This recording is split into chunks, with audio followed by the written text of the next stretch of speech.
प्रिय छात्रों, आज मैं इतिहास विषय लेकर उपस्थित हूं आपके सामने। ग्रेजुएशन सेमेस्टर 1 पहला चैप्टर है survey of the sources of Indian history. आप भारतीय इतिहास जो पढ़ते हैं उसके कौन कौन से स्रोत हैं उनका सर्वे करना। सर्वे का मतलब होता है सर्वेक्षण, ठीक है।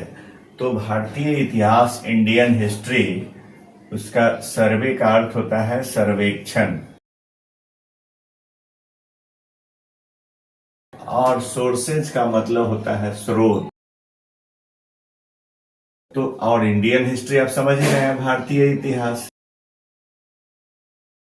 तो भारतीय इतिहास के अध्ययन के स्रोत की जब हम चर्चा करेंगे तो उसमें बहुत तरह, पहले तो हम ये जान लें कि इतिहास होते कितने हैं। तो आप देखेंगे इतिहास को तो ये 3 प्रकार का इतिहास है। आप देखेंगे, एक है प्राचीन इतिहास,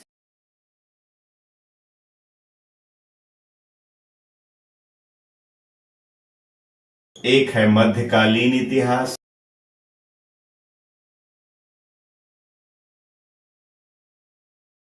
और दूसरा है आधुनिक।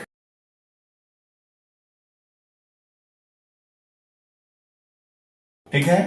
अब प्राचीन इतिहास की आवश्यकता, मध्यकालीन के बारे में तो बहुत जानकारियां उपस्थित हो जाती हैं, आधुनिक के बारे में भी बहुत सारी सामग्री मिलती है जिससे हम भारतीय इतिहास को जान पाते हैं। लेकिन प्राचीन इतिहास जो है इसके बारे में जानने में दिक्कत होती है। अब इसके भी बहुत सारे भाग किए गए हैं, आप देखेंगे तो एक है पूर्व वैदिक,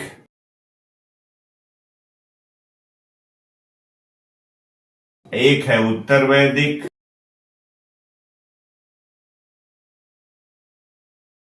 और एक है वैदिक।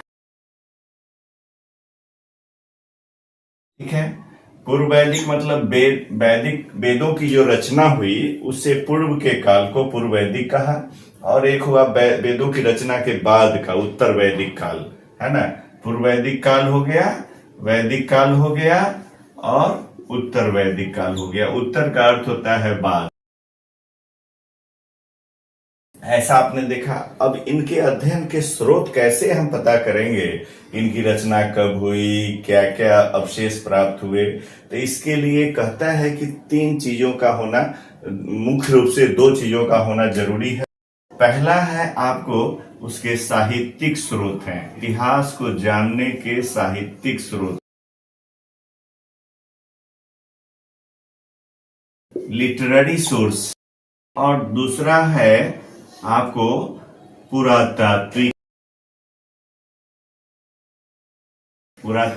स्रोत।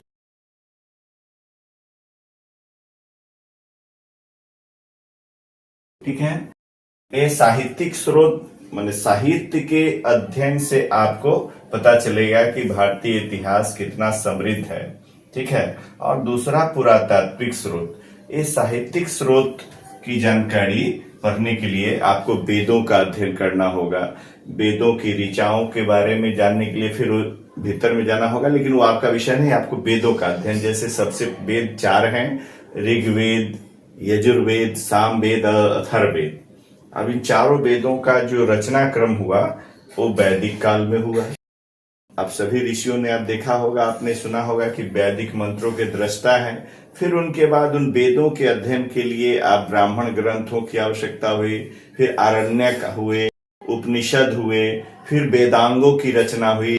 वेदांग वेदों के अंग है जिसमें शिक्षा है, कल्प है, निरुक्त है, ज्योतिष है, व्याकरण है, छंद है। वेदांगों का निर्माण हुआ। फिर जैन साहित्य को पढ़िए तो जैन साहित्य को आगम कहते हैं। फिर बौद्ध साहित्य हो गया जिसमें त्रिपिटक है, विनय पिटक, सुत्त पिटक, अभिधर्म पिटक।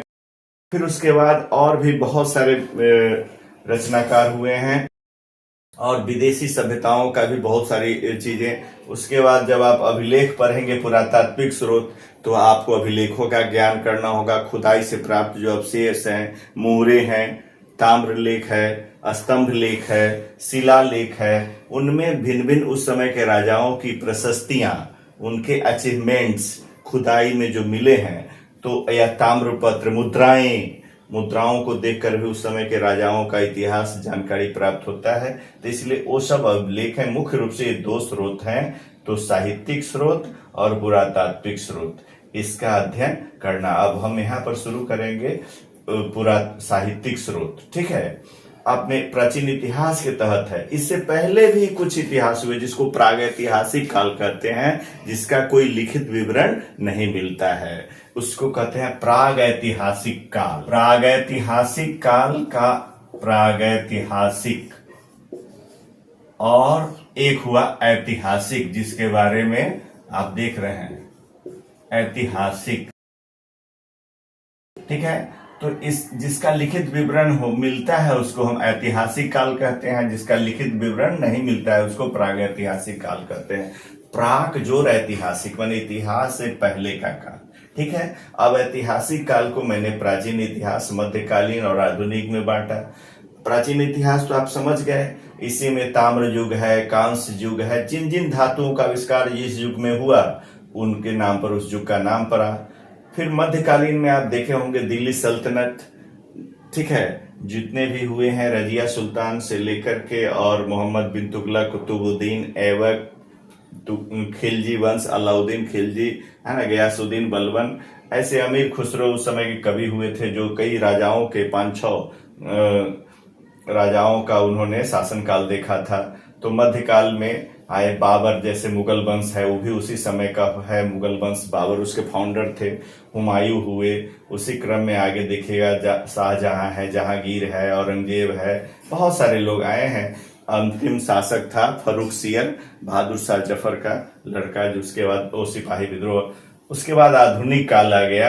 ये आपने आधुनिक काल में आप जो फ्रीडम मूवमेंट है, जो हमारा स्वतंत्रता संग्राम है, वो आधुनिक काल के अंतर्गत आता है। ठीक है, जो भी मॉडर्न हिस्ट्री, ये पॉलिटिकल साइंस का भी सब्जेक्ट हो सकता है और हिस्ट्री में भी है। आधुनिक इतिहास यानी जो आप देखते हैं, प्लासी की लड़ाई 1757 में हुई थी, जिसमें अंग्रेजी शासन की नींव पड़ी थी।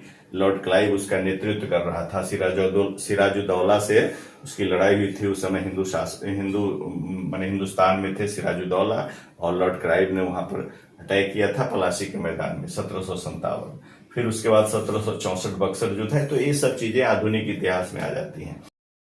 तो इस तरह से अब हम ये मुख्य रूप से यहाँ पर हम वर्णन करेंगे साहित्यिक स्रोत का और पुरातात्विक स्रोत का। छात्रों, अब देखा मैंने साहित्यिक स्रोत और पुरातात्विक स्रोत, जो दो स्रोत है मुख्य रूप से, वहां पर मैं साहित्यिक स्रोत के बारे में शुरू कर रहा हूं। लिटरेरी सोर्सेज, उसमें पहला है आपको वेद।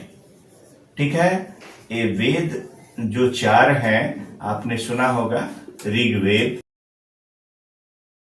यजुर्वेद, सामवेद, अथर्ववेद।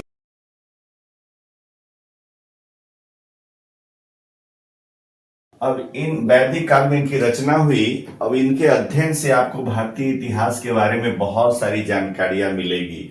ये चारों वेदों का अध्ययन इतना आवश्यक है कि बाद के जितने भी धर्म ग्रंथ लिखे गए, इन वेदों से ही वो डेराइव्ड हैं। उनका प्रतिपाद्य विषय इन वेदों में समाहित है, इसलिए उन्होंने बहुत कुछ लिया है। आप देखेंगे जितने जैसे वेदों की जब रचना हो गई, तो उसके बाद ब्राह्मण ग्रंथों की रचना हुई। ब्राह्मण ग्रंथ वो सभी वेदों से जुड़े हुए हैं। ब्राह्मण ग्रंथ एक कर्म कांड है। ठीक है, कर्म कांड समझते हैं, जिसमें यज्ञ वगैरह के बारे में रहता है। अब इसमें कर्म कांड की चर्चा हुई ब्राह्मण ग्रंथों में, तो ये ऋग्वेद से लिए गए हैं। ऐत्रेय ब्राह्मण, जैसे ब्राह्मण ऐत्रेय ब्राह्मण हैं, वो ऋग्वेद से लिए गए हैं। फिर उसके बाद दिखेगा और भी कई ब्राह्मण हैं, कौशितकी हैं, वो भी ऋग्वेद से हैं। ठीक है, इसके बाद देखिएगा शतपथ ब्राह्मण है। ये शतपथ ब्राह्मण आपको यजुर्वेद का है, शतपथ ब्राह्मण। ठीक है, उसके बाद मैत्रायणी है, तांडे, पंचविश, ये सब ब्राह्मण है। ये सब आपको क्या कहते हैं उसको, सामवेद का है। सामवेद का है तांडे ब्राह्मण, पंचविश ब्राह्मण। एक ब्राह्मण ग्रंथ है, कर्मकांड का वर्णन है इसमें, यानी कैसे यज्ञ किया जाता है, जिसका वर्णन यजुर्वेद में है। ये सब इसमें दिया गया है, पंचविश, है ना। इसके बाद अथर्ववेद का एक ब्राह्मण है, गोपथ ब्राह्मण।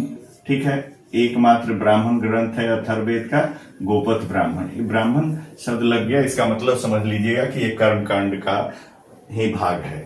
तो इस तरह से इससे भी बहुत सारे मुझे ज्ञान प्राप्त हुआ, वेदों ब्राह्मणों। उसके बाद आरण्यक, सभी वेदों से आरण्यक भी जुड़े हुए हैं। आरण्यक जैसे ऐत्रेय आरण्यक है, कौशिकी आरण्यक है, उसके बाद आप देखेंगे बृहदारण्यक है ना। तो ऐसे भी आरण्यक ग्रंथ इसी सब नाम पर ऐत्रेय आरण्यक है, ठीक है। तो इस तरह से ऐत्रेय आरण्यक, आरण्यक शब्द आपको लग सुन करके आश्चर्य होता होगा। अरण्य में अरण्य से बना हुआ है, अरण्य माने जंगल। तो जिस पहले ऋषि महर्षि लोग जंगलों में ही कुटीर बनाकर रहते थे, तो जंगलों में जिसकी रचना हुई अरण्य भवः आरण्यकः, यानी जंगल में जिनके वो आरण्य कहलाए। इसका भी विषय ज्ञान पक्ष ही है, ठीक है। तो आरण्यक है, बृहदारण्यक है ना, बृहदारण्यक। तो ऐसे बहुत सारे आरण्य ग्रंथ भी लिखे गए, वो भी हमारे भारतीय साहित्य, भारतीय इतिहास के अध्ययन के स्रोत हैं। उसकी जानकारी प्राप्त करने के बाद हम भारतीय इतिहास को जानने में समर्थ हो पाते हैं, ठीक है। उसी के बाद आपको अरण्य के बाद उपनिषद आया। उपनिषद सब जो है ज्ञान पक्ष को लेकर के आत्मा परमात्मा रहस्य मन में लोगों के आया कि आत्मा क्या है, परमात्मा क्या है, कैसे उसका मिलन होता है। तो ये भी भिन्न भिन्न वेदों से जुड़ा हुआ है उपनिषद। उपनिषद शब्द का अर्थ ही होता है गुरु के पास बैठकर प्राप्त किया गया ज्ञान। इसमें उप और नि दो उपसर्ग है, सद धातु है।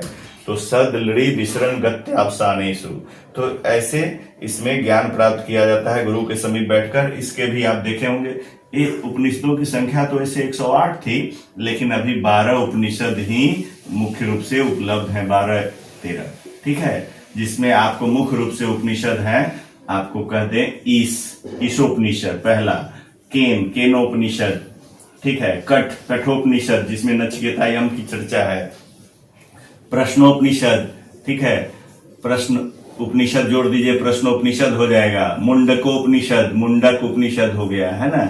जो सत्यमेव जयते जो आप देखते हैं आपके संविधान में लिखा हुआ है, यही मुंडकोपनिषद से लिया गया है। मुंडक जो उपनिषद जोड़ेंगे मुंडकोपनिषद हो जाएगा। तो ईश, केन, कठ, प्रश्न, मुंडक, मांडुक्य, तैत्तिरीय, ऐत्रेय, छांदोग्य, श्वेताश्वर, कौशिकी, ऐसे बहुत सारे हैं, छांदोग्य, ठीक है, बृहदारण्यक उपनिषद। तो इस तरह से इस केन, कठ, प्रश्न, मुंड, मांडुक्य, छांदोग्य, श्वेताश्वर, कौशिकी, महानारायणीय, बृहदारण्यक, ठीक है। अंत में बृहदारण्यक उपनिषद भी हो जाता है, बृहदारण्यक भी है, बृहदारण्यक उपनिषद भी है, ठीक है। इस तरह से उपनिषद ग्रंथ की भी रचना हुई, और ये भी आपके भारतीय इतिहास के अध्ययन के स्रोत हैं उपनिषद। तो 108 थे, लेकिन अभी 12 उपनिषद ही प्राप्त होते हैं। पूर्व की संख्या 108 थी उपनिषदों की। तो ब्राह्मण कर्मकांड अरण्य में इसकी रचना हुई। उपनिषद गुरु के समीप बैठकर वेदों के अध्ययन के लिए वेदांग की आवश्यकता हुई। वेदांग का अर्थ होता है वेदों का अंग। इसके 6 अंग हुए। वेदों के कितने अंग हैं? 6। इसमें है, आपको बता देते हैं, ये 6 अंग: शिक्षा, दूसरा है कल्प, तीसरा है निरुक्त, चौथा है ज्योतिष, के बाद है व्याकरण और छंद। इस तरह से इसका ये 6 वेदांग है। इनका जब अध्ययन कर लेंगे, शिक्षा, इसमें स्वर्ण, वर्ण आदि उच्चारण की शिक्षा दी जाती है। कल्प के अंतर्गत बहुत सारे सूत्र आते हैं, गृह सूत्र, धर्म सूत्र, कल्प सूत्र, ये सब आते हैं, शूल सूत्र। और उसके बाद निरुक्त है, ज्योतिष है, व्याकरण है, छंद है। ये 6 वेदांग है। इनका अध्ययन आवश्यक है। इनका जब अध्ययन करेंगे तो आपको वेदों के अध्ययन में सुविधा होगी। तो इस तरह से ये बहुत सारे। इसके बाद आपको महाकाव्यों की रचना हुई, रामायण, महाभारत, ये सब। उससे पहले पुराणों की रचना हुई, जिस जो आप सुने होंगे, अष्टादश पुराणेषु व्यासस्य वचन। व्यास ने 18 पुराण किया। भविष्य, भागवत, वराह, वामन, विष्णु, गरुड़, कूर्म, स्कंद, ऐसे 18 पुराण भी है। फिर 18 उपपुराण भी है। उसके बाद आ गया स्मृति ग्रंथ, जैसे मनुस्मृति है, याज्ञवल्क्य स्मृति है। इस प्रकार से आपने देखा होगा कि बहुत सारे इतिहास के अध्ययन के स्रोत ये सब है, ये साहित्यिक स्रोत हैं। इसके बाद फिर जैन साहित्य है, बौद्ध साहित्य है, जिस जैन साहित्य को आगम कहते हैं, बौद्ध साहित्य को पीटक कहते हैं। तो ये सब आपके साहित्यिक स्रोत हैं। आगे के क्लास में हम इसको और व्याख्यान विस्तृत रूप से बताएंगे। इतना तक आप ज्ञान प्राप्त करेंगे। आज की कक्षा यहीं पर मैं समाप्त करता हूं। धन्यवाद।